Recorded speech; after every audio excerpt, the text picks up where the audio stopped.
November 2024 मध्ये झालेल्या विधानसभा निवडणुकीत तेलंगणाचे मुख्यमंत्री रेवंत रेड्डी हे सोलापूरला प्रचारासाठी आले असताना खासदार प्रणिती शिंदे आणि पद्मशाली ज्ञाती संस्थेने सोलापुरात तेलुगू भाषिकांची संख्या मोठी असून पद्मशाली तेलुगू भवनसाठी 1 कोटी रुपये निधी देण्याची मागणी केली होती। या मागणीस सकारात्मक प्रतिसाद देत तेलंगणा सरकारकडून सोलापुरात पद्मशाली तेलंगणा भवन बांधण्यासाठी 1 कोटी रुपये देणार असल्याचे आश्वासन दिले होते। त्या निधीतून पद्मशाली तेलंगणा भवन उभारावे असे त्यांनी म्हटले होते। दिनांक 9 मार्च 2025 रोजी हैदराबाद येथे झालेल्या अखिल भारतीय पद्मशाली संघमचे 17व्या अधिवेशनास प्रमुख पाहुणे म्हणून तेलंगणाचे मुख्यमंत्री रेवंत रेड्डी आणि देशभरातून आलेले पद्मशाली समाजाचे नेते मंडळी यांची प्रमुख उपस्थिती होती। यावेळी तेलंगणाचे मुख्यमंत्री रेवंत रेड्डी यांनी पद्मशाली तेलंगणा भवनसाठी दिलेल्या आश्वासनाची स्वतः आठवण करून दिली होती। त्याचा पाठपुरावा करण्यासाठी खासदार प्रणिती शिंदे यांच्यासोबत पद्मशाली ज्ञाती संस्थेचे अध्यक्ष सुरेश फलमारी, सोलापूर शहर काँग्रेसचे अध्यक्ष चेतन नरोटे यांच्या समवेत शिष्टमंडळाने तेलंगणाचे मुख्यमंत्री रेवंत रेड्डी यांची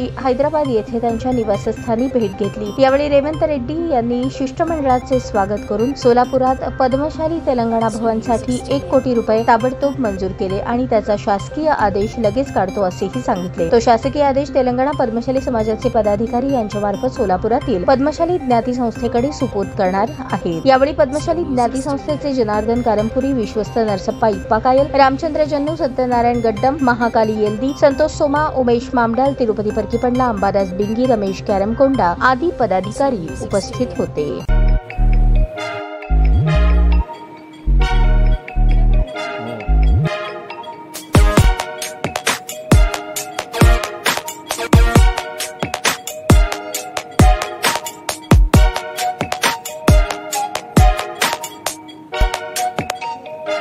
सोलापूर शहरातील सुप्रसिद्ध हॉस्पिटल म्हणजे सेंट्रल मल्टी स्पेशालिटी हॉस्पिटल मागील अनेक वर्षापासून सेवा बजावत आहे। 24 तास इमर्जन्सी सर्व्हिस, मॉडर्न टेक्नॉलॉजी, अनुभवी डॉक्टर्स तसेच अत्याधुनिक तंत्रज्ञान सुविधांनी सुसज्ज स्त्रीरोग प्रसूती विभाग, ऑर्थोपेडिक विभाग, मेडिकल विभाग आणि इतर एकमेव नाव म्हणजे सेंट्रल मल्टी स्पेशालिटी हॉस्पिटल।